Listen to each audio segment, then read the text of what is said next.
So I own 37 stocks in my dividend stock portfolio. These are all stocks that pay dividends. They pay cash flow that I can literally use to pay the bills. And today is an exciting video because I'm going to reveal another position that I own in my personal portfolio. And I thought it was really timely to share this video because I just did a video on the Kraft-Heinz Company. I do not own that stock, by the way. I'm going to link in the description below. But I go into a very lengthy discussion of the fundamental analysis of the Kraft-Heinz Company and some of the reasons I like it, but most importantly, some of the reasons why I don't like it and I'm staying away from it.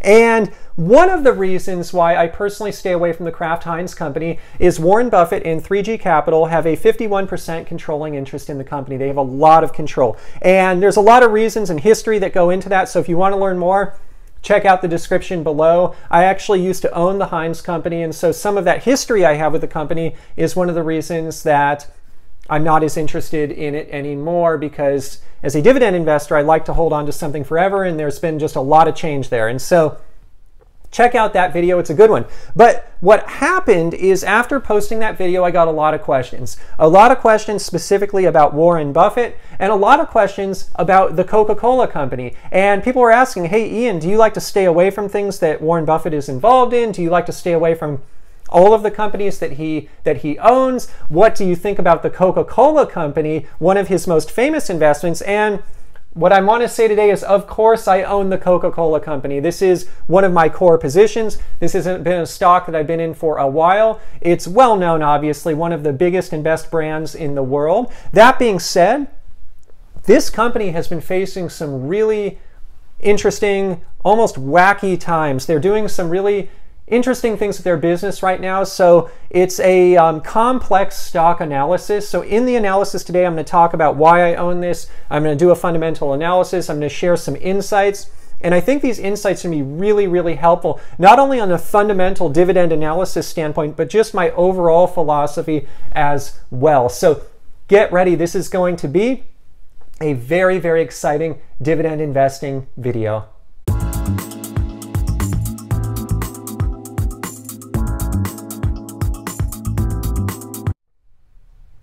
So thank you so much for being here today. This is my video analysis of the Coca-Cola Company, and let's just jump right into it. But before we do that, a friendly reminder that if you enjoy these videos, you want to support my channel, I would truly, truly appreciate if you could give me a like, subscription, thumbs up, all of that. It means the world to me. So let's jump right into it. I have owned the Coca-Cola Company in my personal stock portfolio since 2011. So I've been in it for a while, and I originally purchased around $62.37 per share. Now, in 2012, there was a 2-for-1 split, so you cut that share price in half, and my cost basis is basically $31.19. And so I've experienced some nice capital appreciation over the years, some reasonable capital appreciation. It's obviously trading higher than this now, so that has been a good thing. But more than that, I invest for dividends, and what has been exciting about the Coca-Cola Company, for me at least, is they've increased the dividend pretty substantially over these years. And so when I started, the dividend per year was 94 cents, and my cost basis, again, $31.19. This is all split adjusted. So my starting yield was 3%. When I bought these shares back in 2011, I was yielding 3% on my purchase price. Now, just by holding this company for all of these years and enjoying the dividend increases that have happened over the years, my yield on cost actually is now 5%. So they raised the dividend from 94 cents a year. It's now at $1.56 per year. I take $1.56, I divide by my cost basis of $31.19, I reach 5%. So just in about 7 years' time, I have realized a 66% increase in dividend payout, and I have realized this amazing yield on cost of 5%. Having a 5% yield on cost on a world-class brand like the Coca-Cola Company, that's pretty cool. And the fact of the matter is it's going to go up even more from there. And this is why I say here, this is the magic. This is the magic, in my opinion, of dividend growth investing. The magic is that one can buy a stock, hold it for a long amount of time, let them increase the dividends over time, and then one's yield on their cost basis can be pretty pretty high. Now 5% is nothing to write home about. 5% is not that exciting, but it surely shows how the compounding can start. And it shows what's in the future for me. It shows what's coming around the corner. It shows that this 5% is only going to get higher from here, and I'm going to be receiving a lot of cash flow from the Coca-Cola Company, which is good cash flow. This is a reliable company, reliable brand, and this is the type of cash flow I want in my portfolio. So I'm starting with the good things, by the way. There's actually a lot of not so good things about Coca-Cola right now as well. So what's fun, and I want to actually share this before I even get into the analysis a bit, is people ask me all the time, Ian, how regularly do you review your investments? How regularly do you do these fundamental analysis? Well, I do these analyses quite a bit when I'm buying a net new position, but once I own a position, I check in from time to time, but not that frequently. And so people think, oh, you have 37 stocks, you're spending all day analyzing them. Not really. With a stock like Coca-Cola, I bought it in 2011. I kind of set it and forget it. Now, I've averaged in more over the years, but more or less, I haven't spent a lot of time analyzing this company since 2011. And what I found when I did analyze it today was actually a lot. I found out quite a bit. That being said, with a company like this, I'm not going to sell it no matter what. Pretty much no matter what goes on at Coca-Cola Company, I'm not going to be selling it. So in terms of prioritizing my time, is it the best use of my time to analyze this every year? Or is it a better use of my time to analyze other positions that I'm actively averaging into that are net new? Because I'm not actively deploying capital into this company right now. And so that's just a general lesson that I want to share with everyone today. Maybe it doesn't apply to everyone, but in my personal situation, I found that it's all about prioritizing where I spend my time, and spending a lot of time over the years analyzing Coca-Cola, it's just not a valuable use of my time because I got in, I never sell, I hold forever because I'm buying for dividends, and I know that the real cash flow comes decades from now. It comes when more than 7 years of compounding have happened. It happens when maybe 30 years of that compounding have happened, or 20 years at least. And so fact of the matter is I'm just getting started here. I don't need to analyze this thing on an ongoing basis. That said, this question from everyone provided a great check-in, and so I was kind of excited to see some of the things I'm going to present below, and there's been a lot of change. So let's just look at the dividend history. This is another way of looking at it. 2011, it was 23.5 cents paid quarterly. In 2011. In 2012, it was 25.5, 2013, 28, so on and so forth. What I'm trying to show by this dividend history this way is the dividend goes up every year, and it's gone up oftentimes quite a bit. I've talked in the past how I like dividend increases that are maybe 5%, 6%, maybe even 7%. This is the kind of company that has been delivering. Are they going to be able to do this going forward? I don't know. I think the rate of dividend growth may slow down. I think this is a theme, eyes wide open, that everyone needs to have, myself included, in this particular market. We're at the peak of a market. The market has run. It's a bull market. Will it correct? Will things slow down? Will we fall into a recession? Will the economy face hard times? It's coming at some point. And so I don't think these good times will happen forever. But the fact of the matter is Coca-Cola is a world-class brand that has a history of raising the dividend, and they've been doing it really aggressively since 2011 at least. So I really, really like that. Again, I'm highlighting the good things here first. So let's go down. Warren Buffett, he owns 9.4%. It's not too much. The reason I had an issue with Warren Buffett and 3G Capital with Kraft-Heinz is they own 51% of the business. That's a controlling stake. And I think they had 6 out of the 11 board seats. Controlling stake. They can call the shots. They can do whatever they want. Now, Warren Buffett, I believe he's the largest shareholder of Coca-Cola, but 9.4% isn't going to call the shots. He's not going to be able to take this company and break it up, for example, or do something really wacky. Whereas with Kraft-Heinz, he can pretty much do what he would like. And so for me, this is not an issue. I have no issue. And in fact, I kind of like having Warren Buffett holding 9% of the shares here. I think that's a good balance. I have no problem with that. It doesn't concern me. And so the purpose of pointing that out is in my videos, I share a lot of insights. I share a lot of my thoughts. And sometimes they can go in different directions. And so whereas in the last video, or not the last one, but the one before the last, again, I'll link below, I really didn't like Kraft-Heinz, and it was a big deal to me because he has that 51% stake. That doesn't mean that I don't like any company that Warren Buffett is involved with. It's just in that particular situation, that is a bit too much, especially because I already owned Heinz and he took it private. I thought that was a bad move, and it for me at least, it did not help my help out me as a shareholder of Heinz in any way. And at least from a dividend perspective, from a long-term perspective, I would have liked to just hold that company, let it compound over the long term. So I was kind of put at a disadvantage because of that move. But the fact of the matter is that's not necessarily a risk here with Coca-Cola.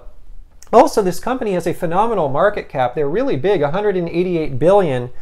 This isn't going to go private. And again, 9.4% stake doesn't bother me. Now, I'll even tell you why I kind of like Warren Buffett here in this particular case. I've done a video on socially conscious investing. I'm going to link to it in the description below.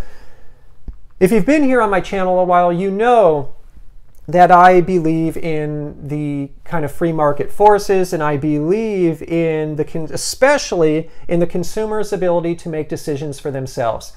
I do not like it when people are out there telling me what's good for me, what's not good for me. I like to make my own decisions, and I like to allow others to do the same. And with something like Coca-Cola, people think, hey, this sugary drink, is this really good for them? Should we ban it? Should we tax it? Should we bring it out of our schools? Should we not allow it at universities? Is there some reason that we shouldn't, get into the business of Coca-Cola and criticize what they're doing? And so what I like about Warren Buffett, and I want to bring this up now, is he has some funny quotes on this. He says, I elect to get my 2,600 or 2,700 calories a day from the things that make me feel good when I eat them. That's my sole test, he said. And then it goes on. I like fudge a lot, peanut brittle. I am a very, very, very happy guy. And what else is funny is he's known for drinking a lot of Coca-Cola, and he says out of his daily calorie intake, about 1/4 comes from Coca-Cola. So he says, I'm about 1/4 Coca-Cola. I love that. I mean, maybe he's exaggerating here a bit. I don't know. Personally, let me tell you, I can't drink this anymore. I've done some videos here about my weight loss, or I did one video here about my weight loss. I'm going to link to it in the description below. I used to be more unhealthy in my diet, and one of the things that I used to consume was soda, and it was really for reasons of acid reflux and health issues that I changed my diet. And so I really only drink water these days, sometimes a beverage like a smoothie or an apple juice, something like that, but very well, not very, never have I drank a carbonated drink in the last few years, a carbonated soda drink. And so I can't drink this. But some of the products that Coca-Cola produces, by the way, I do drink. Like they produce Smart Water. I love Smart Water. It's one of my favorite waters, rich in electrolytes, really good product. And so the fact of the matter is though I'm not going to judge people for drinking Coca-Cola. And in fact, if someone wants to enjoy a Coca-Cola, that is their decision. And why should people be forced to live a certain way or to be judged by others? And I think that's really what Warren Buffett is getting to. And so in this particular case, I really like what he says, and I like how he supports this company and how he drinks their product, and it works for him. That's wonderful, and I think that's just a good way of responding to some of the socially conscious investors. Sometimes I think they mean well, but sometimes they push a little too hard, and I think this was a good response to that. So anyways, I want to keep going down. Again, $188 billion market cap. This is a big blue chip company that's not going anywhere. Part of my strategy as a dividend investor is I need to hold forever. And I'm looking multiple generations, quite frankly. But even for me, I need to, in my immediate family now, we need to hold for a long time to receive the compounding snowball of cash flow that will come from this. I need the company to be around. A big company like this, they've got some staying power because of their size. So I really, really like that. One of the things, though, I want to point out is between 2012 and 17, or actually the ending 12/31/12, basically 2013 through 17, I look at their recent 10K. I pull this, by the way, from the investor relations section of Coca-Cola website, and I look through it. 10K is their annual report. They have an annual report now through 2017. This company has had pretty poor performance. And even when you look at the stock price and the dividends reinvested, it has underperformed the S&P 500 and it has underperformed the peer group. In fact, the peer group more or less kept up with the S&P 500. This stock has underperformed the S&P 500 And the reason for that, we're going to get into in a minute, is this refranchising. There's a lot going on there, a lot. And it makes it confusing. But the fact of the matter is, this is poor performance. But is it really poor? The fact of the matter is, I'm yielding 5% on cost. And if that's poor performance, I'll take it all day. And so sometimes I think investors get so caught up in the day-to-day of things. They get so caught up even in 1 decade. Well, in less than a decade, they've had poor performance. But the fact of the matter, in the 5-year period, quite frankly, 5-year period, I don't care. When I'm looking 30 plus years out, any company I own is going to face 5-year periods where the performance underperforms the peer group or the S&P, and they're going to experience times when they outperform. And so if during the poor times I get my yield on cost up from 3% to 5%, and I had some nice capital appreciation in there too, if that's the poor times, I'll take that all day. And so just trying to provide some perspective here, because I think people get so caught up. Did they beat the S&P? Did they not beat the S&P? 5-year period, who really cares when it's about the long term and it's around driving income from stable world-class companies? So anyways, everything so far, good stuff. Let's start getting into the bad stuff. So they're doing this refranchising. The best I can understand it is this. Coca-Cola previously was bottling some of their own product. And what they're doing now, at least in the United States, is they're saying no more. We are going to contract with other companies out there, other bottling companies. We are not going to do this in-house anymore. And as of the end of 2017, my understanding is this is now the case. They're not going to be bottling their own soda in the United States. And so they're refranchising. What this means is it's changing the financials quite a bit. They're now going to have to, or they already have, reached agreements with other people. When revenue comes in from selling the product, some of the revenue is going to go to the bottling company. Some of the revenue is going to go to Coca-Cola. So Coca-Cola's revenues are down, and they're way down. In fact, you look at this table, they've gone in 2015 from 44.29 billion down to 35.4 billion. Horrible, horrible revenue loss. If one did not have the context of what's going on with this refranchising, they would look at this and they just run. That said, even though I know about the refranchising, I look at this and I don't like it. I really don't like it. And this is where it becomes really different being a dividend investor. I bought in 2011, I averaged in over the years, but here in 2018, I'm not a buyer of this stock. That being said, am I a seller? No way. I'm holding on to this thing forever. There's no way I'm going to sell this. And the fact of the matter is I'm willing to hold through this refranchising. But you kind of think back in time. What got them to this point? Why do they have to refranchise? I know for a long time, Coca-Cola, for example, has already had partners. If you look even on the publicly traded exchanges, there are companies out there that are labeled as, hey, the publicly traded Coca-Cola bottling company. And so my question is this: if they've already been working with these bottlers all these years, why all of a sudden do they have to do all this refranchising right now? And so that's a very critical point that I look at. And this comes honestly from my operational experience in business. You see this in business sometimes, that I'll tell you what's going to be funny is they're going to do all this refranchising 10 years from now, 20 years from now. Someone's going to have a light bulb go off, an innovative idea, and they're going to be like, you know what? Why are we outsourcing all this bottling?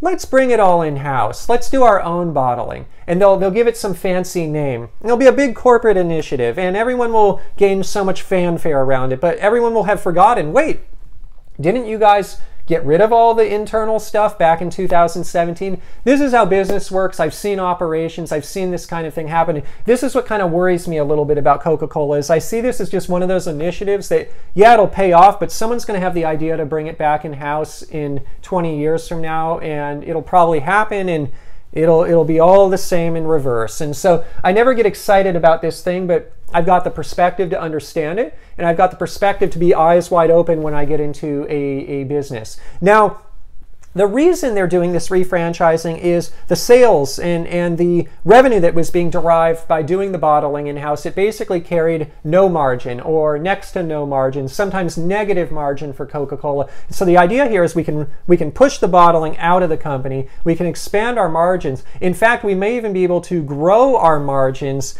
just by doing this and pushing those costs along to the bottlers. And they probably can't push too hard because they don't want to put their bottlers in a bad position and then get less distribution, so they have to be careful. But you know, that's probably part of the game here. And maybe they're just saying, look, there are other people who are going to be more local in nature, more distributed in local geographies, that are going to be more efficient and effective than we ever could be at bottling as well. So there's probably some good stuff in there as well. But anyways, refranchising, I again ask the question, why did it come to this? You shouldn't have to refranchise. It should have been built the right way, already. Why would this have to happen? It's a cause for concern. I'm not averaging into it now, but certainly would never sell. Anyways, gross profit is down. 2015, it was 26.8 billion. 2017, 22.15 billion. That makes sense because with this whole refranchising, restructuring, it kind of is part of it. And so my question though, again, I gotta go back a step here. Why again do they need to refranchise? Are there bigger issues? Are they trying to hide the bigger issues with some big initiative? Are less people drinking soda? Who knows? Well, I'll tell you, in fact, organic volumes are up, so I don't think that's necessarily the case. So I didn't look product by product, but organic volumes for the business are up. So more people organically are drinking the products that Coca-Cola sells. But again, is this masking something or not? I just don't know. But gross profit is down. That's concerning. Thankfully, gross profit margins are up. If I had one positive thing in this entire chart here, this entire table is gross profit margin. 2015, 60.5%. 2016, 60.7, 2017, 62.6. This is why people buy Coca-Cola as an investment. This is why Warren Buffett buys Coca-Cola. This is why people invest in Coca-Cola, is the gross profit percentage margin is about the highest one can find out there. The cost of goods sold for producing this product is not very high as compared to what it's being sold for. This is sugar water after all, and the margins are fabulous. They are world-renowned. And so I get excited about this, and I get excited the fact that it's growing. And so that's one of the silver linings in all of this restructure, refranchising. Let's go down. Operating income. Gone from 8.7 billion down to 8.6, down to 7.5. Not very good. I'll just leave it at that. Not very good. Operating income percent, 19.7 up to 20.6, up to 21.2. Beautiful. At least the refranchising is starting to affect not only gross margin, but operating margin. Having a 21.2% operating margin is really, really fabulous. It's a great margin. And I imagine after a full year of all the refranchising is done, it's going to continue to grow even more. And we'll get to that in a minute. So we got income before taxes has gone from 9.6 billion to 8.1 to 6.7. Down. Not good. This is just 3 years' time. Again, guys, people, eyes wide open. I invest in it, I own it, I'm comfortable with the numbers, I understand they're not good during this period of time, I expect they'll get better in the future. Am I a buyer now? I'm not a buyer. Am I skeptical now? Yes. Have I have long-term conviction? Is it a core position? Absolutely, I've got long-term conviction. I'm buy and hold forever on this, but it's a lot of weirdness going on lately. Income after taxes has gone from 7.3 billion down to 1.2. I don't place, and EPS is way down. I don't place a lot of weight on this because they're taking advantage of the new tax law to repatriate dollars from international, and it's going to pay off for them in the long run.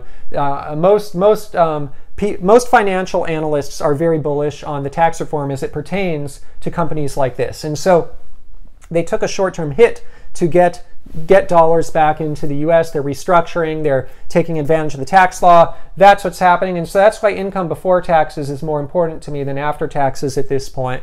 But there's no way really to paint this. I mean, the margins are great, but we're in a declining period here. The declining period is totally being accelerated by this refranchising. So time will tell. The refranchising is done now. What's going to be key is going to be to see what happens in 2018, 19, and 20. I think those are the years where we're going to see growth again. And in fact, I was looking at one of their recent reports, and income before taxes, it's up. And so I looked, actually, it was, I think, the Q3 report. I think it was Q3 from 2017. I couldn't find a Q4 from 2017. It's interesting. I found Q3. Couldn't find Q4, but the annual report. Unfortunately, the annual report didn't break things down by quarter. So anyways, I looked at Q3 of 2017. They're turning the corner. I saw that the profits were actually up. And so what I'm saying here is, now that this refranchising is done, it may be the time that they got rid of all of that excess cost. They're losing revenue because of it, but this revenue carried no margin. And this revenue, in some cases, may have carried negative margin. They got rid of that. Their margins theoretically should be expanding. They should have good performance in 2018. That's going to be very telling. I want to see if they have good performance or not. And so the Q3 report was the first leading indication that I saw of something like that. So definitely worth mentioning there. What else have we got here? Oh yeah, and I mentioned that right here. They're turning the corner. This is the report, by the way, from September 29th, 2017. A few interesting notes over here. What is the PE of this thing? What is the payout ratio? Usually when I invest in a dividend stock, I like to know what the PE is. Why? I wouldn't average into this in 2018. I don't even know what the PE is. I can't decipher what it's going to be with the tax reform. Tax reform alone is hard, but I can kind of back into it because I look at quarters where they didn't repatriate dollars, and I can just kind of average into a PE. But when you've got tax reform, and now you've got this refranchising, who the heck knows what the real EPS is and what the PE is? Time will tell. And so for me, I can't possibly average in more here if I just don't know what that is. That being said, I am reinvesting dividends into this thing. I'm not going to average in extra dollars. What else? We talked about this, but organic volumes are up. That's good. It's good to see that the volumes of the product they're selling are up. And so theoretically, after this refranchising, again, they can resume to some nice earnings growth. That's ultimately what matters. Revenue, nice. Earnings are even more important. And I see what they're doing here, but we'll see. Here's something I want to point out: assets and liabilities. And I think this is something a lot of people may overlook with Coca-Cola. This is a company that's got some real assets. So on their balance sheet, they carry $87.9 billion in assets, and 8.9 in liabilities, 68.9. By the way, I've been told that when they repatriate these dollars, they're going to use some of the dollars to pay down debt. I like that. But what's interesting about these assets is I looked through the assets, and a lot of them are real assets. I've done some videos in the past where, for example, AT&T, I'll link to it in the description below. AT&T, they may call their network an asset. That's not an asset. If AT&T went bankrupt, can you really liquidate a network of telecom network?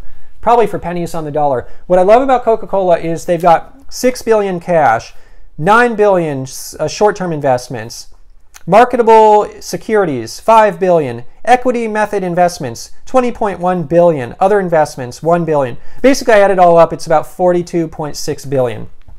Of this 87, they've got about 42.6 in real tangible assets that I value. And you might not know, but they've actually made investments in companies like Monster Beverage that makes the Monster power drink, energy drink. I forget the precise percentage, but they got a big investment in that. That's part of those assets. And so this is a company where, when one is analyzing this, $188 billion market cap, yeah, they got some debt, but they got some good assets as well. And a lot of companies don't have that. I like that. It provides a cushion. And so, worth mentioning. Also worth mentioning, I probably should have said this earlier, they've got a pretty good suite of products. They've obviously got Coca-Cola, but they've got Sprite, Fanta, Diet Coke, Coke Zero, Coke Life, Dasani, the water, Minute Maid, Powerade, Simply, the Simply brand. They have like a Simply orange juice. They've got the Fresca brand, Vitamin Water, Smart Water, and the Odwalla brand. I love those Odwalla drinks. Like I said, I drink water most of the time, but if I drink something other than water, it's going to be something healthy like an Odwalla orange juice or something like that. So really enjoyed to see their suite of brands. So Also worth noting really quickly, they've been repurchasing shares. There's good things and bad things about that. I think it's okay in moderation. In general, they've got so much debt. I'd rather have them pay down debt than repurchase shares, but it seems to be the trend with most companies. So this is my analysis of Coca-Cola. Let me take a step back here. The key takeaways. Just because Warren Buffett owns something doesn't mean I'm going to stay away. In fact, he's a smart investor. He's got many good investments. Coca-Cola is one of them. The only reason I was staying away from him with Kraft-Heinz is because I didn't like that 51% controlling interest. Another takeaway. When one is a dividend investor, stocks are going to go through a lot of stuff when one is holding for 30 or more years. I bought this thing in 2011. 2018, 17, they're doing, well, 18 they're done, but in 2017 before, they did this refranchising. Could have I had envisioned that? No. Is the refranchising going to pay off or not? Maybe it will, maybe it won't, but like I said, it's a business initiative. I wouldn't be surprised if it all got reversed in a few decades. In fact, for me, it probably makes more, if I were running the business, naturally, I'd rather control my entire ecosystem than have something franchised out. So personally, I'd rather control it. I think it's actually probably a bad play. That being said, I will trust the management here. They know a lot more about this business than I ever will. So takeaway two is just when one is a dividend investor and one is in something for a long time, things will change and companies will go through things that one might have not expected. Takeaway three. When I buy and hold forever, I really mean it. I'm not going to sell. Certainly I'm not going to buy here. This isn't a good time to buy. Well, in my opinion, just because there's too much noise. There's too much just going on where I just don't know what I'm looking at. It's very hard to decipher these numbers with so much going on at once.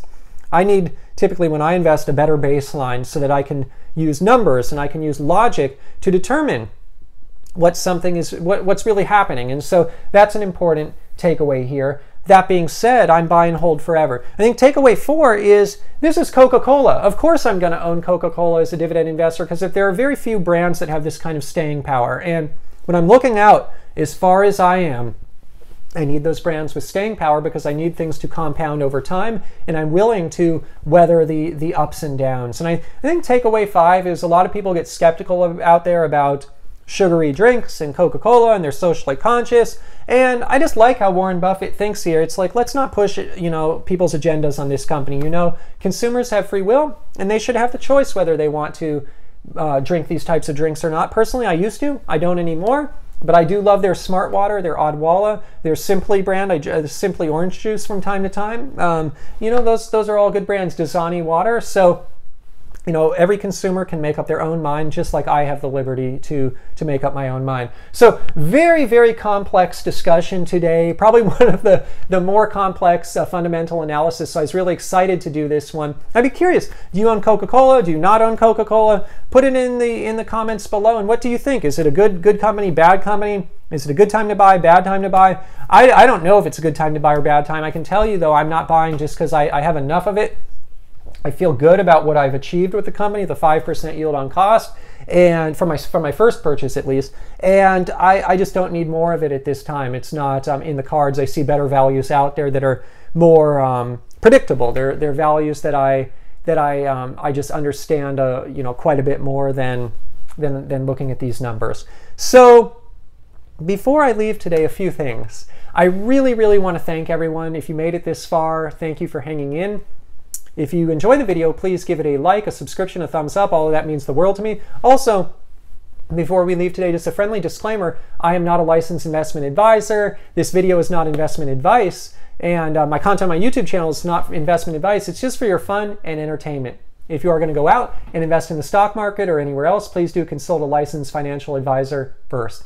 Also, in terms of full disclosure, I own this company. I own the Coca-Cola Company, ticker symbol KO, in my personal stock portfolio. I own that one, and I'm long on Coca-Cola. So thank you for watching, and I hope you enjoyed the video today. I will see you in the next one.